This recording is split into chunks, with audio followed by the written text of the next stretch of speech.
I was not a good listener. I was not very compassionate, and I was not understanding. I would walk into a patient encounter.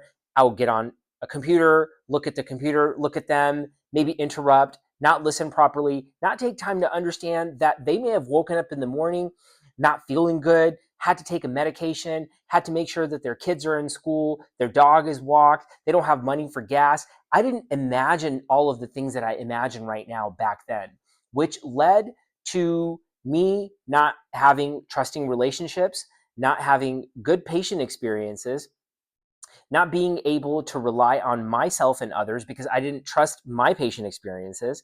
And at the same time, I was not able to empower other people.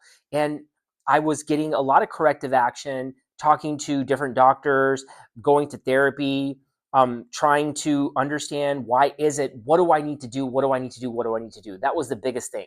The biggest thing was the offense. I got to be more compassionate. I got to be more empathetic. I got to be nicer. I got to listen better. Those were the biggest problems that I ever had. Why is that? Because I just did not take time to listen to myself. I wasn't nice to myself. I was mean to myself. I was drinking alcohol. I was smoking cigarettes. I was smoking weed. I was not nice to my body. I was not spiritually connected with God. I was not financially stable. I was drowning in debt. I My creations were not good. I'm a rapper, but at that time my raps were not that good. It was offbeat.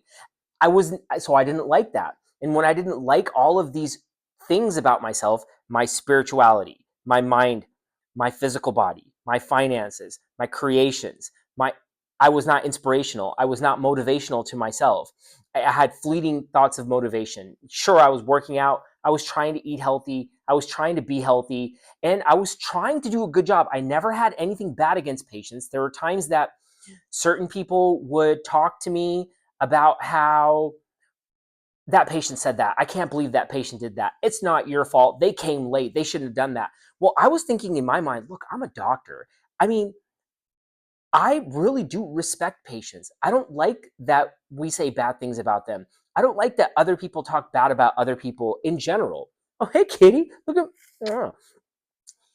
I didn't like a lot of the things that people would say about other patients. Not saying anything bad about the doctors that I worked with, but in general, people would be like, oh, patients, oh, you can't please everybody. I just didn't buy into those concepts.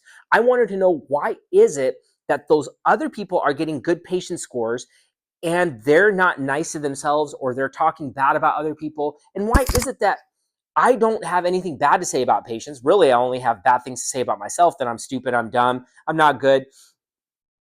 I'm just talking to myself in condescension all the time.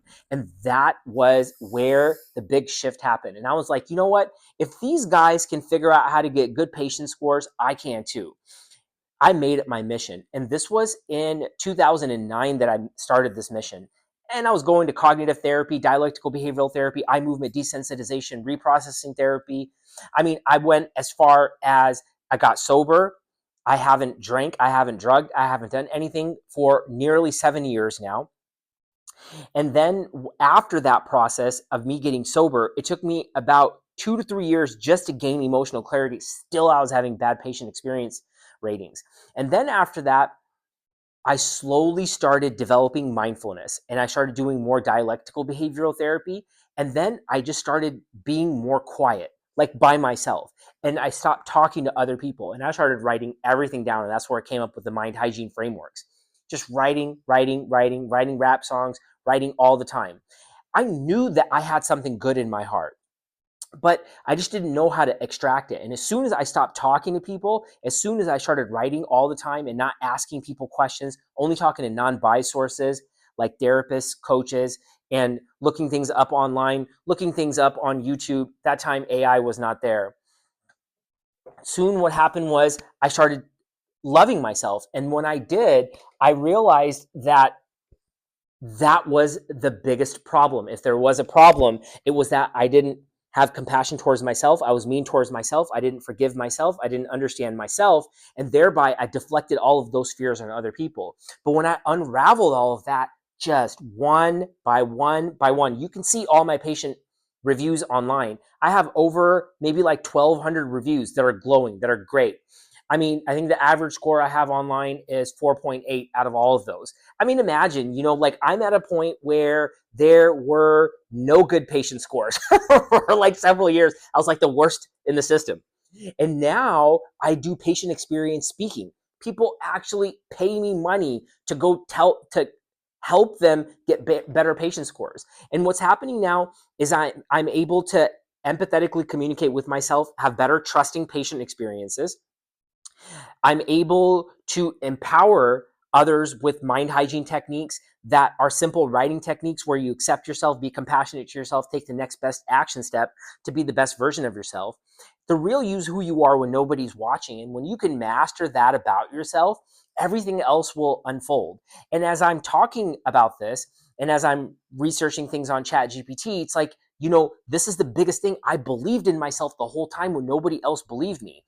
I mean, I can't say people were there just telling me I'm stupid, I'm dumb, but you can kind of feel it, right?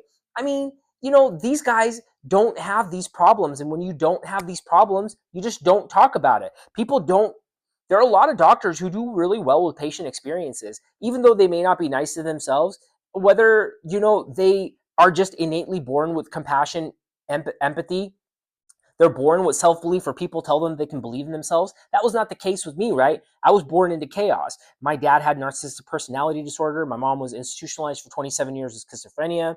My brother, he died from meth and alcohol use. I mean, I was born into chaos, confusion, hatred, financial instability, like the whole works. My dad would always tell me, "You're dumb, you're stupid, you're dumb, you're stupid, you're dumb, you're stupid." I would be lying to him all the time.